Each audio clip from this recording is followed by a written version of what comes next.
Yo guys, Rumbling Man here. Some say that this is the best Squier guitar Fender ever made. Stay with me, we'll take a look.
So guys, I would like to welcome you to the Rumbling Man channel. If this is your first time with us, the Rumbling Man channel is a guitar and bass channel where we look at all the gear we can in relation to guitar and bass. So please subscribe if you are a gear lover like myself. And if you have been here before, I would like to say welcome back, and I am glad to have you with us. The playlist we're on today, or actually the series that this video is a part of, is a playlist right here on YouTube called My Vintage Artifacts playlist. And in this playlist, we check out guitars and basses that are a little older, no longer made, and but each one of them has a cool story to tell. So we check them out, we listen to them, we talk about their history, and we celebrate them for what they are. Today's guitar is a Squier Contemporary Strat, but not the Squier Contemporary Strats that you're familiar with that came out just a few years ago. No. This is a Japanese-made 1984 Squier Contemporary Strat, and it has some deluxe premier appointments on it, as well as great wood and great tone. While today's Squier guitars are mostly made in Indonesia and China, the Squiers of the early 80s were made in Japan, and Japanese guitars in general, not to mention Japanese Fenders and Japanese Squiers, are very sought after instruments because they were made with a lot of quality, but they were made at a more affordable rate. And many say that this guitar, made in Japan under the Squier name, is actually the same quality that you would find with a Fender USA Strat. So I believe this to be a 1984 model, and it is an E-Series made in Japan Squier Contemporary Stratocaster. And this model is in Dakota Red, which is such a beautiful color. I'm just really taken with how this thing looks, and this is Fender's System 1 tremolo system. Now, this System 1 bridge was designed by Schaller in Germany, and actually it is made of a really thick, solid metal, and it makes a dramatic improvement on your sustain and on your tone. This guitar also has really nice tuning machines that are just really great tuners from Fender. They say Fender Japan on them. And we actually have a string lock just above the nut for great tuning stability. In fact, they say once things are set up here, you actually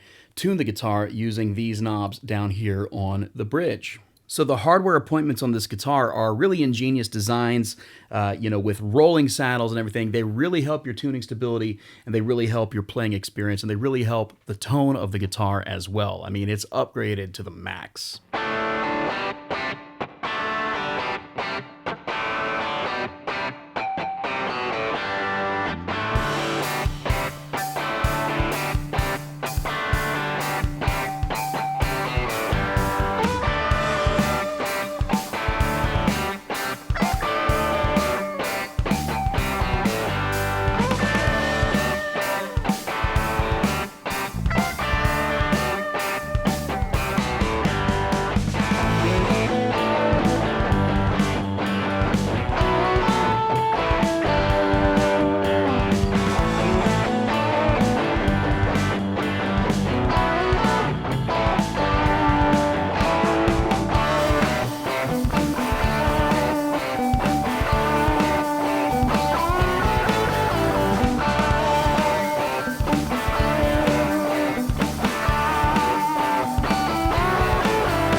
Now, one thing that makes this guitar part of the Contemporary series is that these pickups themselves, instead of being kind of a downgraded, overseas wound Squier pickup, these are actually Fender pickups that were sent overseas for Japan to use in the production of these guitars. I mean, this guitar is older than me, but it's in a lot better shape than I am, okay? This neck is great. I mean, the feel of it reminds me of old 70s and 80s Stratocasters I've played. And I know that these are very sought after necks.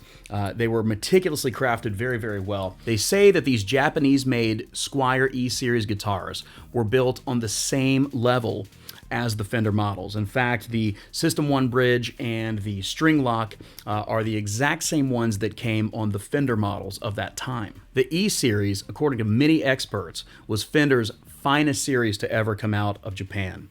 And this Contemporary E-Series is widely considered the best Squier ever made.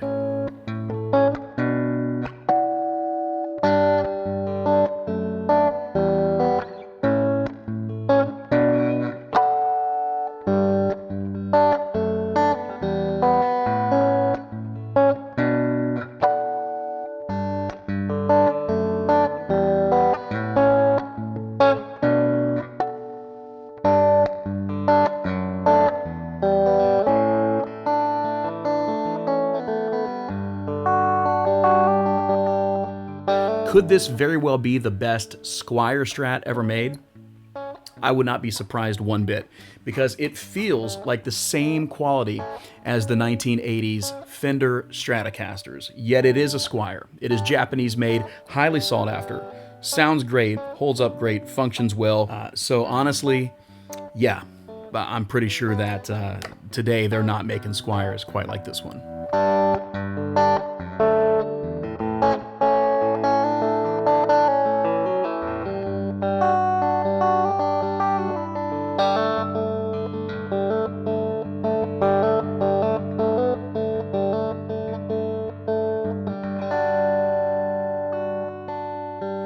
If you think about the appointments it has, I mean, what kind of deal from Squier have you seen, quite like this, in the past 30 years? I mean, truly a cool instrument, and I totally recommend getting your hands on one if you can find them. They are actually quite a rare find, but there is a link in the description of this video where you can look around on Reverb and see what you can see. For guitar effects and amp modeling in today's video, I used the Zoom G3XN, which is an affordable unit that has great sounds. You can see my review of it on YouTube right here and pick one up for yourself if you're interested. Otherwise, I really recommend staying here on the Vintage Artifacts playlist, because we're gonna look at more guitars like this one and others that you see behind me here in this room, guitars and basses that are no longer made, but totally worth our celebration, okay? So what do you think? What do you think of the tones? What do you think of this guitar as a whole? What is your favorite Squier model ever made? I would love to have some discussion with you in the comments of this video, so hit me up. If you enjoyed this video and enjoyed today's demos, go on and click the thumbs up button, and make sure you are subscribed to the Rumblin' Man channel, where we have reviews, tutorials, looks at past instruments, giveaways, everything. So I would love to have you as one of my subscribers. Thank you for everything you do to support the channel, even if that's just giving me a thumbs up. God bless you guys, and I'll catch you next on the following video. Peace.